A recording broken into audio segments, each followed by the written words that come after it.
Well, it might help if I unmute my I started talking and I'm like, what's going on? Oh, I'm muted. So, hey guys, this is Rochelle with Amethyst Ascension, and joining me today is the beautiful Cortney over at. Erie's Witchcraft. So, today's Akashic Hour, we are going to be talking about fate versus destiny. Ooh. Yes, it's a topic that always fascinates. Definitely. I want to get this started right away, though. One of the things that we had talked about with fate and destiny is how important these two theories, or um, what do you call it? These two Ideas? ideas. Yeah. Yes, they are really important in the framework of your two um, books that you've written. So, Oh, can you yeah. just explain that a little bit about your two books? The first one is Finding Destiny, Bloodline Sagas. And the second one is Accepting Fate, Bloodline Sagas.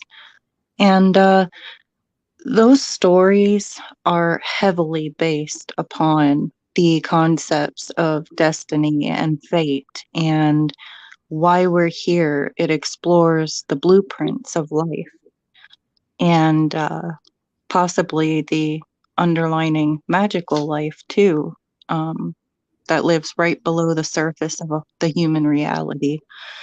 And uh, one, in my opinion, can't really fight their fate, but I feel like we can weave other possibilities into our destiny.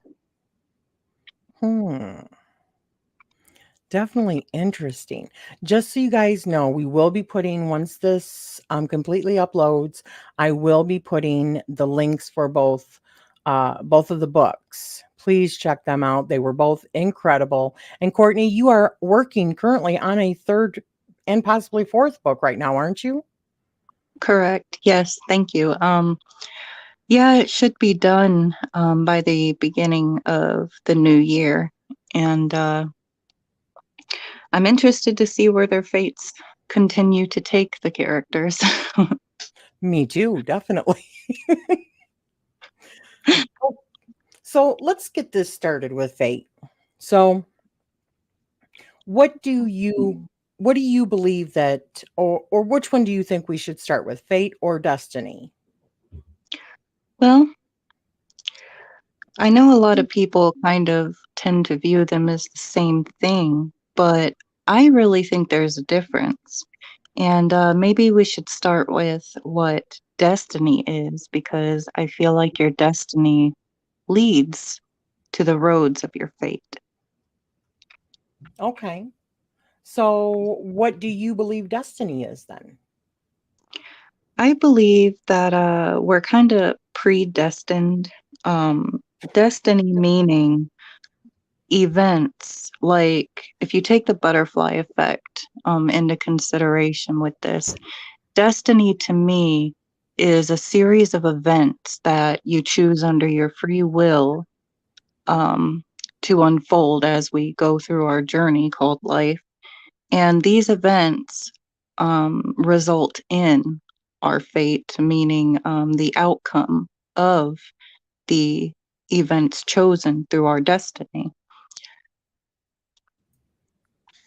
Hmm. So I think destiny can be altered basically, whereas fate cannot.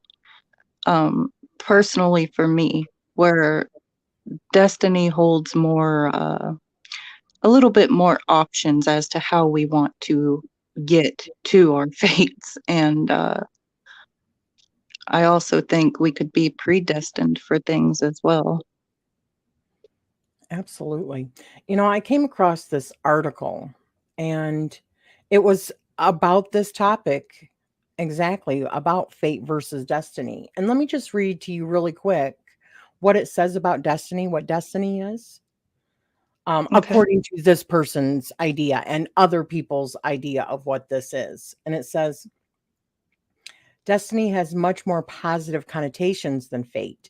Deriving from the Latin word destinare, destiny means that which has been firmly established. While this definition also refers to the idea of predetermined events, destiny is something that we can actively shape and alter. Unlike fate, there is an element of choice in destiny. Qualities such as courage, compassion, willpower, and patience can all help to change your destiny. Spiritually, destiny is intimately connected to our ultimate life path. When we choose to step up and take responsibility for our lives, then we are actively shaping our destiny instead of leaving our lives to fate. Fulfilling our destiny involves consciously developing a connection to our deepest inner selves and maturing on an emotional, mental, and spiritual level. What do you think? I think that's Ab- right. Yes, absolutely. That was beautifully put as well. Now, let me be clear for the audience so they just kind of understand. Because you and I kind of share similar beliefs with this, where I feel like we pre-write our blueprints before Yes. we incarnate into our lives. And I feel like we have these certain points in our lives we chart for ourselves where destiny comes into effect. It's like, well, what choice are you going to make here? Are you going to take that responsibility? Are you going to step it up at this point? Or are we going to continue here to this point, if that makes sense? And I feel like we pre-write our fates as well. I don't believe that we can really get out of the end result. It's how we get there that matters. And is it going to matter and make a difference and an impact in our life, in our soul? Because I think these things kind of imprint within our soul experience as well. Exactly. That is exactly how I see it. And you know what? I find it interesting because I was researching, I got this new oracle set. It's called the Red Seed Oracles, and I got all three of them, plus I got the tarot. And the three oracles are like all the different goddesses. And they have on here also like the moray, and then I was watching that Greek series that you told me about yesterday, and they talk about the moray. And the thing that I find really interesting about these is that the moray, or in their Roman counterpart, the fates, or like in the Norse mythology, the norns or norms, they can be called. There, Yeah. it's usually in these. There's three goddesses who they have different roles, and they dictate. Could that actually mean, because even the gods did not, I mean, these goddesses who were like, the weavers of fate, even the gods, even Zeus knew that they were like a higher power that he didn't mess with. So to me, does that mean, if you look at it in the terms of what you just said, does that mean that those are the things that we put in our life before we manifest, before we come into this life? And those are the strings of our destiny that cannot be changed, including he has his as well, Zeus, and or any other god. They all have these things before they come into life. So did the Norse gods. I find the correlations between the pantheons interesting, and I Yeah. definitely believe that. I know the practice of Seder, for example, is the practice of weaving a fate to all, or not fate, but weaving like your destiny to alter choices. But ultimately, again, the fate can't be altered. So, and they believed every family, every person has their own, and it weaves into like a bigger tapestry of life, which is talked about in other areas as well outside, like this pantheon.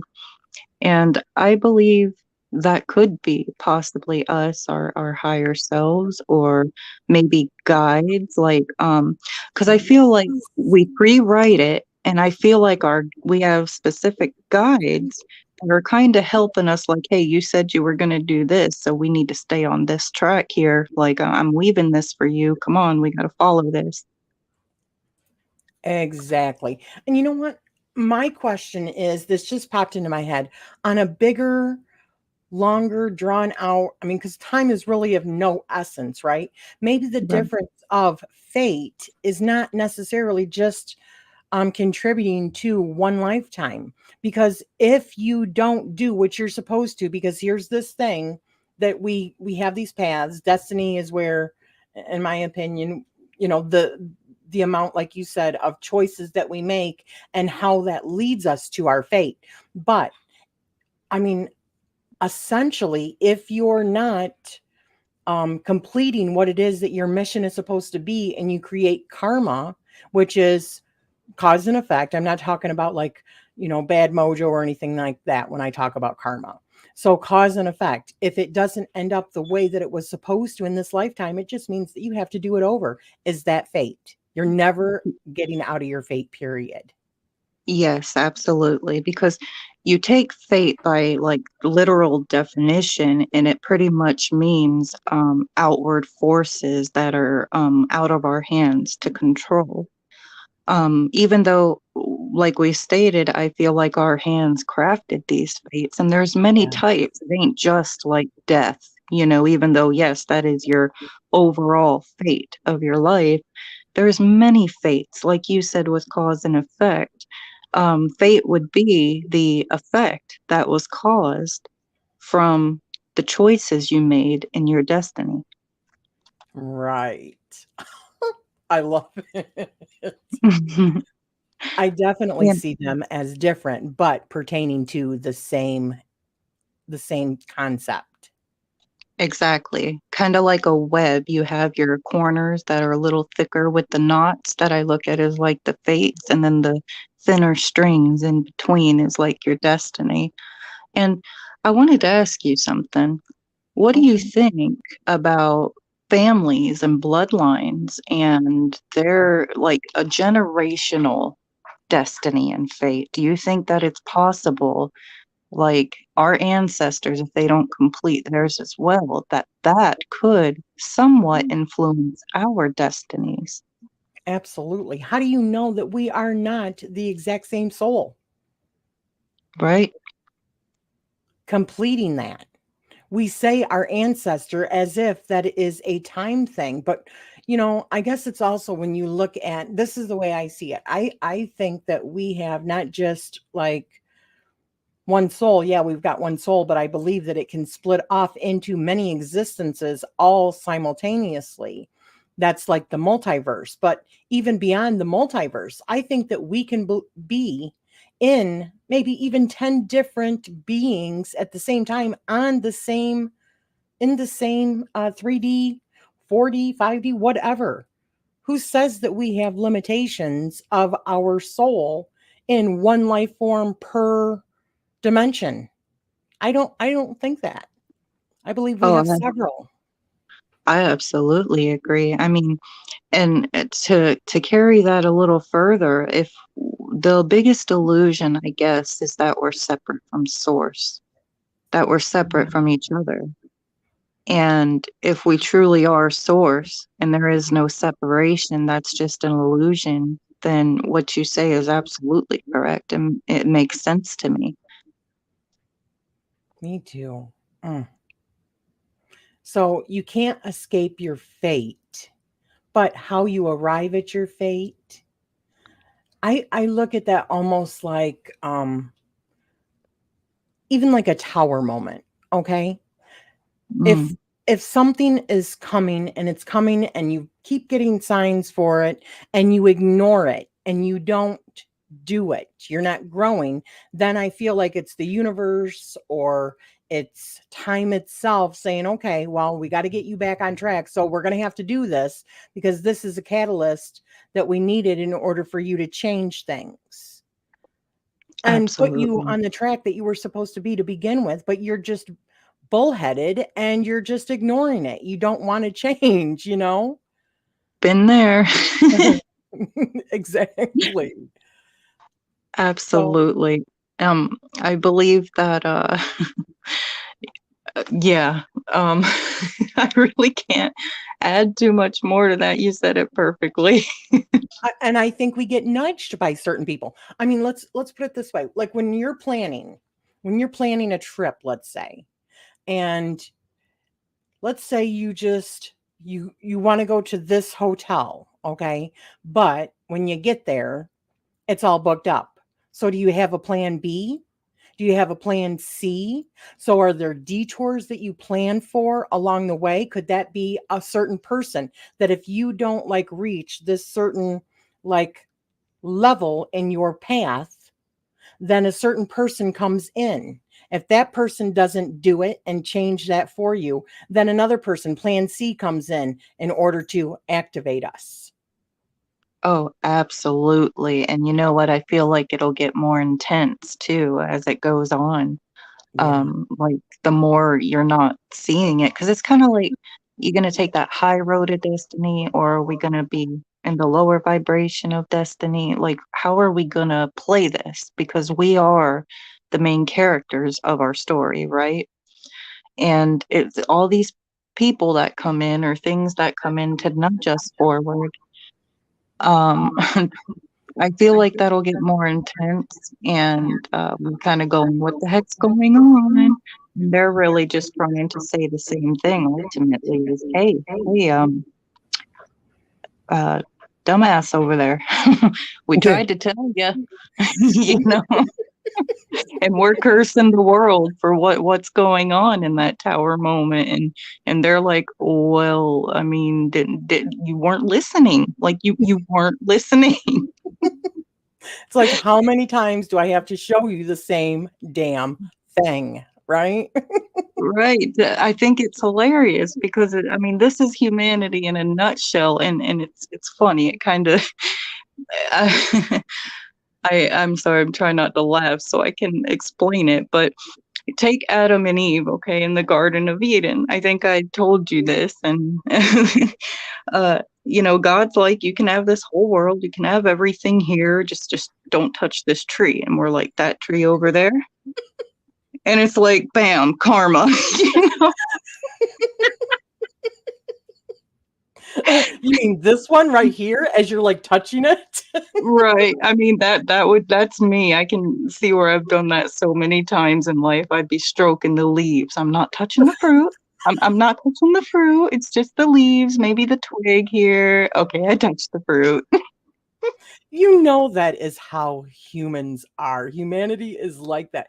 And that takes me to another part of this fate versus destiny, because I feel like destiny, like the article states, destiny is a much more positive way of looking at this. These choices are going to tell you whether or not you reach your end um, fate and or mission, either tore up and beat down and scars and everything else, or if you reach it in a limousine with, a little Chardonnay or whatever. But showing more or less you have choice. There is choices along the way. Whereas fate, because I was watching that series, of course, and I'm hearing all the different times that throughout Greek mythology, and I'm sure that this is probably the same with many different mythologies, um, that they would talk to whoever the fates that would give them this story and say, this is what's going to happen. And maybe it ended up just like that, because once you know what your fate is, it's so hard not to concentrate on that. You're told. So then you just obsess about it. So that's exactly how it happens, because we think our reality. What do you think about that? Absolutely. Oh, I agree. I do. I feel like fate can be looked at in a positive way too, but I think also as humanity, we tend to focus on, well, what's going to happen? Oh my gosh, and we automatically become fearful. And I think that has a lot to do with the influence of like the negativity of our fate. Oh my gosh, Um, yes. so yeah, I completely agree with that. I mean, as a content creator, And I know that we've talked about this, and I've talked with many other people that are content creators, um, or just somebody that's in the public eye, really. When you make a comment about something or you make a video, and the vast majority of people that comment and respond are just loving and they're accepting and they're supportive. And then you get this one that comes along and they're just being a royal, you know what. And that's the thing, that it's so easy to focus on, well, what did we do wrong? Or, wow. Then we go and check out, well, who is this person? Why are they making this comment? Even though we've got all this wonderful stuff in front of us, we're focusing in on that little thing. That shows negativity, right? That shows that we focus on the negative parts rather than, and I see it every day. We see a video Absolutely. that comes up and it's controversial, and everybody and their brother watches it. And you do something Mhm. about spreading love, and hardly anybody watches it. Is that not negativity being spread? Oh, definitely. Oh, yes. And I think that's the perfect like example to relay that message because I mean, just like the news, there's no good lighthearted stories on there. It's always, Hmm. um, fear or negativity or, oh my gosh, this happened over here, this happened over here. Okay, well, I mean, I feel bad for all of that, but also tell me something good of the world. What's this person over here doing with their destiny? Like what led them like to sit up high on that throne or climb that mountain over there or you know? Exactly. I want to see. This is why I love seeing when people are enjoying their life and they're enjoying the things that they have, and they're showing the things that they're passionate about and creating, because to me that is true growth. Focusing Yeah, on something that's negative or that doesn't seem like spiritual growth to me whatsoever. me And neither. leads to like a bad fate, I believe, leads to what we put our focus on in our life. Oh, absolutely. Because, I mean, let's take this example a little further. If, say, theoretically, I'm watching, like, I'm going to use your channel as an example because you have beautiful things on there. And I'm a random person and I'm getting irritated as I watch, like, oh, and you start judging these people when they are happy or Mhm. showing something they're proud of or what have you. And I think that comes from a place of them not taking responsibility of their destiny and realizing I could have that too. I could be that too. I am the one holding the reins here. It's like, so am I going to choose what I want in my destiny or am I going to continue to seek this negativity? Because I think one of the hardest pills to swallow about our destinies and our fates is that we are responsible. Yes. We Oh my are gosh. responsible for that. So it's like that's your fault. It's kind of your fault. You're in that energy, or if you know what I'm trying to say. Absolutely. Just like that article said, spiritually, destiny is intimately connected to our ultimate life path. When we choose to step up and take responsibility for our lives, then we are actively shaping our destiny instead of leaving our lives to fate. Exactly. Mm-mm-mm. Did I lose you? I had to just mute a moment, doggies. Floki Oh, says hi again. hi, Floki. But yes, absolutely. And what do you think about, like, since we talked a bit about that now and how we're responsible, how do you think we are responsible before we incarnate for these things? Like, um, Yeah. what are your ideas on that? I know we've talked about it before, personally. Like, I tend to lean towards some of the things I hear from like Dolores Cannon and many others now, Yes. um, since she had come up with her information. A lot of others tend to correlate with that as well. But I resonate with the idea that before we incarnate, that we're charting these things for ourselves, for our growth. I absolutely do. That's why I say, you know, the hard moments in our lives are difficult for sure, but they don't have to be as hard if you look at it like this world that we are in, this matrix is a play, it or like a dress rehearsal, or it is acting out our lessons that we're supposed to learn. And when we get like, I don't know, jaded by, well, this just happened to me, or this happened to me, or that happened to me. And instead of that, think about it. Oh my gosh, this is the way I look at it. I should say, I look at it like, wow, I must really need to learn this lesson because life is handing it to me. And I think every time you think that you learn it, it just like escalates to the next level. Like, okay, game on. You learn that you won this round. It's just like the next level, like when you're playing a video game. But I do think that we make these charts for ourselves before we incarnate, because these are the lessons that we're supposed to learn. And we can, like I said, we can do that the easy way or the hard way. I don't think we get super specific when we're writing these fates. I think we get general, this is just my belief. I believe that we generalize saying, okay, so at this point, at this stage in my life, I want to learn this particular lesson. And if I don't, plan A, this person, or plan B, this person's going to come in, maybe shake things up a little bit, maybe make me look at things a little bit differently in order to really give me a new perspective that I wasn't seeing before. But that's only if I'm not learning it. And then, something else will happen. But let me just say, I used to think that, um, things were just coincidences. I do not believe in coincidences. I believe that everything happens for a reason. I might not understand what that reason is now, but let's say, for instance, and I thought this years ago, I lived on a really busy road and we would have to back out. And it seemed like forever that it was taken sometimes to get out. And I would get really impatient.